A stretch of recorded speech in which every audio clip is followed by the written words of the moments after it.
kiss. It doesn't make sense to anybody else. Who cares if you're all I think about? I've searched the world and I know now it ain't right if you ain't lost your mind. Yeah, I don't want easy, I want crazy. Are you with me, baby? Let's be crazy. Salut, bienvenue pour cette nouvelle vidéo. Donc comme vous avez pu le voir dans les titres, aujourd'hui on va pas parler livre, enfin pas exactement, mais on va parler auteur. Donc j'avais envie de faire des nouvelles vidéos où je vous parle des auteurs que j'aime lire, des auteurs, un peu mes auteurs chouchous préférés.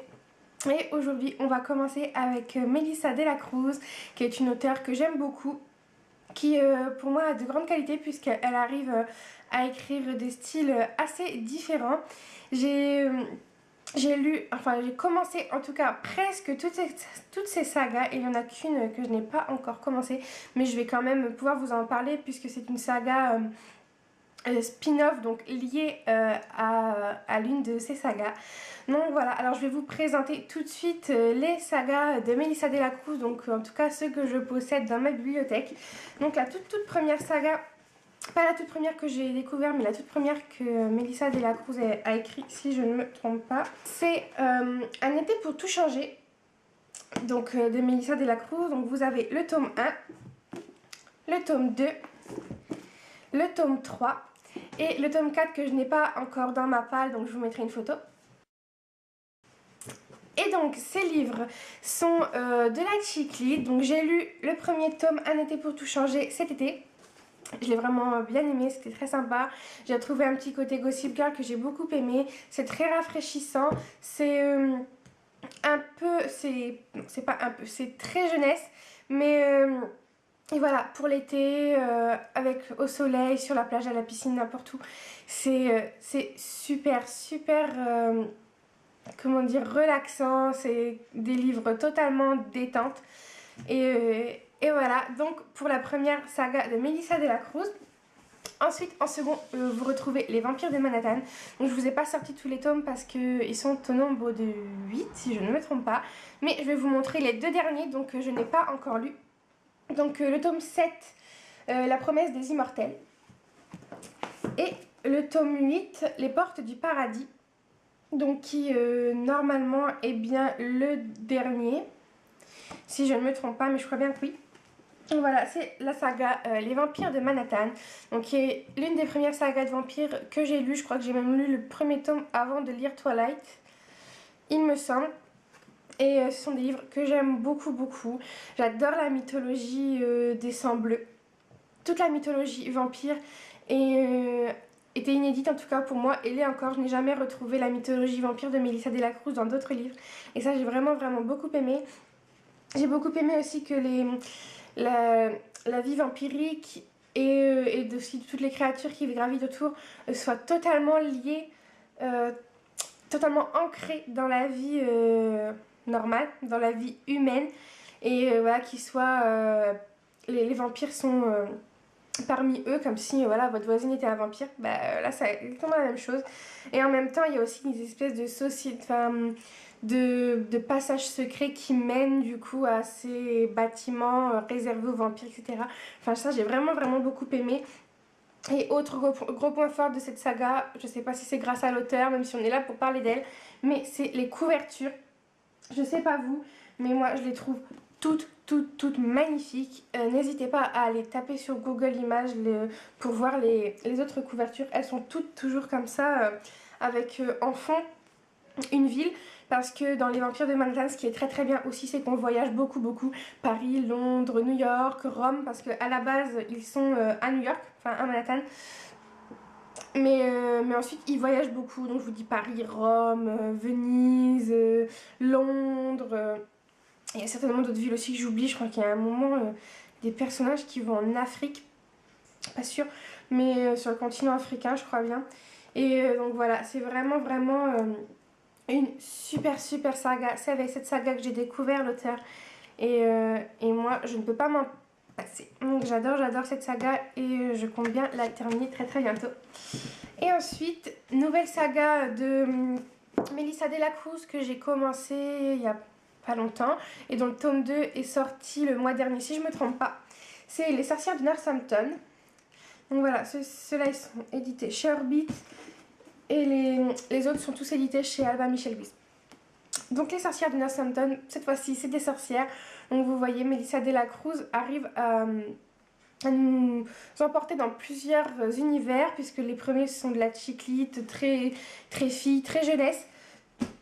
Ensuite, elle s'attaque aux vampires avec une mythologie, pour moi, très bien construite. Et là, les sorcières, donc avec Les Sorcières de Northampton, que j'ai vraiment beaucoup aimé. J'ai retrouvé la patte de l'auteur, j'ai retrouvé ses descriptions que j'aime beaucoup, que j'aime pas quand il y en a trop, mais avec Melissa de la Cruz, c'est juste parfait. Et j'ai beaucoup aimé retrouver un des personnages clés des vampires de Manhattan qui fait une petite apparition dans Les Sorcières de Northampton. Je m'y attendais pas du tout. Moi j'ai été très contente de voir ce personnage dans ce livre. Après par contre je me suis dit que c'était peut-être pas très fin, parce que si les autres personnes n'ont pas lu Les Vampires de Manhattan, bah, ils connaissent pas ce personnage et donc du coup ils ne réfléchissent pas à la fin comme moi j'ai pu y penser, parce que quand on connaît le personnage, on sait que c'est un personnage qui peut être dangereux et qui est assez... elle est assez fourbe, elle est peste, elle est tout ce que vous voulez. Et donc du coup, moi je me suis dit, quand j'ai vu ce personnage dans les livres, je me suis dit, ouïe, si elle est dans les parages, ça va mal tourner. Et malheureusement, si vous n'avez pas lu Les Vampires de Manhattan, ça vous ne pouvez pas vous pouvez pas le deviner. Et j'ai trouvé ça un chouïa dommage, mais c'est vraiment l'un des seuls défauts que j'ai trouvé à ce livre, en tout cas à ce que je me souviens, mais sinon je vous renvoie à ma chronique de toute façon. Donc voilà pour Les Sorcières de Northampton. Le tome 2 est sorti il n'y a pas très longtemps, il est dans ma wishlist bien sûr. Et ensuite, Melissa de la Cruz a sorti une autre saga, donc comme je vous le disais, qui est spin-off de la saga Les Vampires de Manhattan. Et le premier tome s'appelle Le Pacte des Loups. Donc je me souviens plus très bien, je me souviens pas si c'est le nom de la saga en entier ou si c'est juste le nom du tome 1. Mais je vous mettrai sinon des renseignements dans la vidéo en barre d'infos. Et donc oui, c'est une saga dont le premier tome est sorti et qui en gros... dans Les Vampires de Manhattan, il y a quelques loups-garous. Et dans ces loups-garous, il y a Bliss. Bliss, je ne sais plus c'est quoi son nom de famille, mais enfin bref, il y a Bliss. Et cette saga spin-off va être centrée sur Bliss comme personnage principal.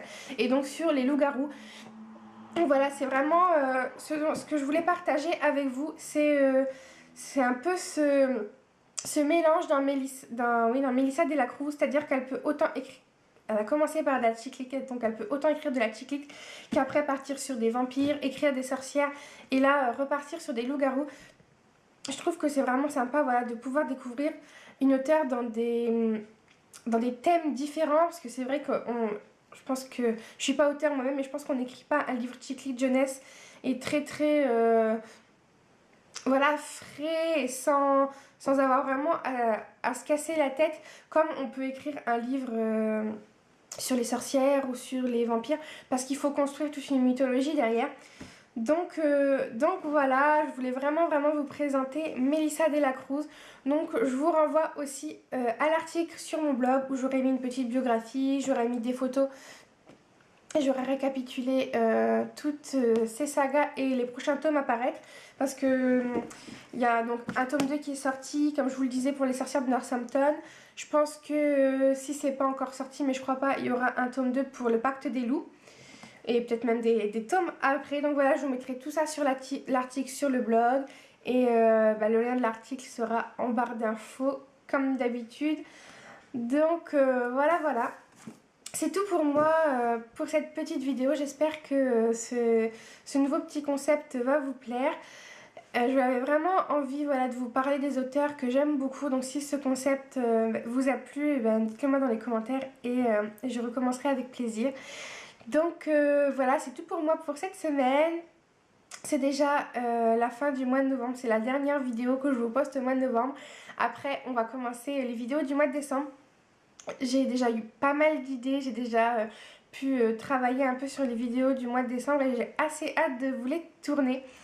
Donc voilà, je vous retrouve très très vite, donc la semaine prochaine, toujours le mercredi sur la chaîne YouTube et puis un petit peu tous les jours sur la page Facebook. Dès que je vois qu'il y a des commentaires ou des messages, j'essaye de vous répondre le plus vite possible. Donc voilà, je vous fais à tous de très très gros bisous et à très vite.